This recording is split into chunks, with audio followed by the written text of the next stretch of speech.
Hi, welcome to What's in a Game. A component series where we'll be doing a deep dive into the various subsets of board game components. Because components really matter. And we'll tell you why. And what it is we prefer in our components as gamers. This series is sponsored by Hero Time, the first Western-owned board game manufacturer in China.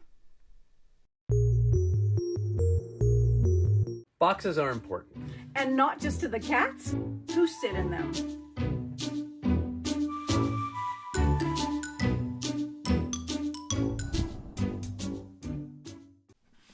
What really excites me about boxes is the artwork. It's the most important part. It's what draws me in. It's what's going to make me interested in looking at a game. And it's what I like to display in my game room on my shelves. It's like my entire game room is a work of art. Spot UV is an embellishment that we really appreciate in our games. It looks absolutely gorgeous and it even feels nice to the touch. If we're really lucky, we might just get a box with art on the inside too. I love notches. They're great. They're fantastic, but you really shouldn't eat them while you're playing games because the cheese can be a little greasy and it gets on your game components. And sorry, what? Oh, notches. Oh, gotcha. Sorry.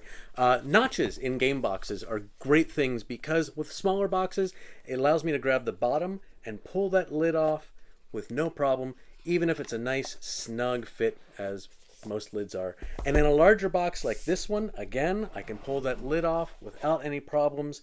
It also allows airflow, which is kind of what suctions the lid on.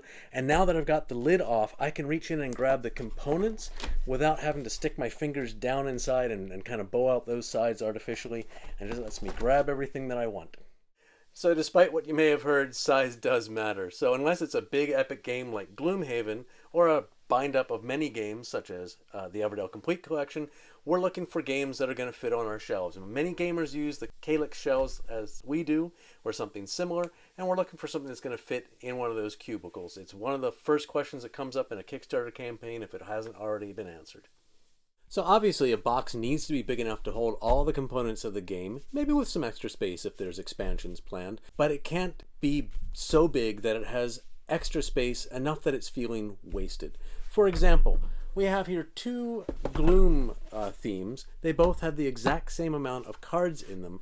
However, this one is much more packed than the other one. If I open up the Munchkin Gloom, you can see that those cards have been separated and there's all this extra wasted space that doesn't need to be there.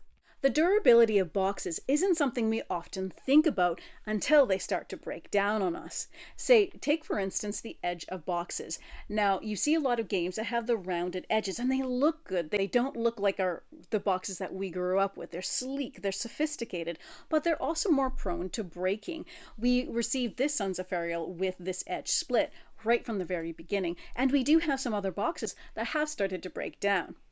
We have learned that the straight edge, 90-degree edges, is actually going to be a box that will last longer, that is more durable, and more likely to be something that we can pass down to our children as like our board games are our legacy to them.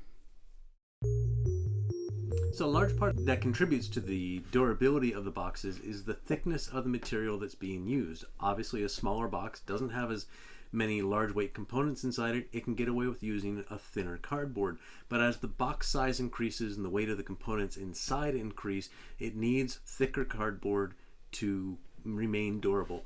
For example, here we have Gloomhaven and the Everdell Complete Collection. Both of them are wonderful games with a lot of components inside, but the Gloomhaven box is substantially thinner than the Everdell box, and we have seen the Gloomhaven box. It came to us with splits in the side and breaks and a warped top, and the Everdell Complete Collection has been sitting on our shelf and is still nice and smooth and flat and is not subject to those same kinds of problems because of that thicker cardboard.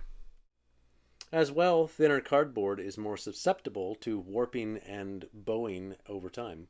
We talked with Hirsch at Hero Time about a lot of the different aspects that increase or decrease the durability of games. And it was all very interesting. One that he talked about was oil varnish versus lamination on our covers of our boxes. This, for instance, is a Doomlings box. Now, this is a lovely little game, great card game, but this is our Kickstarter box. It was very expensive and it was very nice, very flashy. Now, the issue though is it was created with an oil varnish, and just by sitting for a few months on our shelf, it's been rubbing off.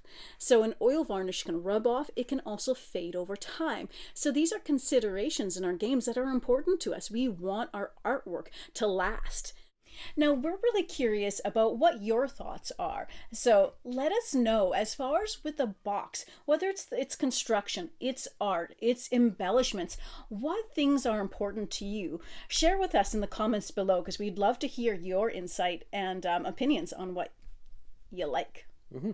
Well, thank you so much for watching with us today. We are going to have more videos in this series come up, and we hope you enjoy it. Yeah, thank you very much. Check out some of our other videos in the meantime while you're waiting for the next episode. And in the meantime...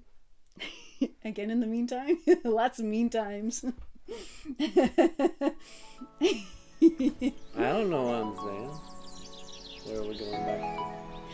And in the meantime, happy gaming, folks.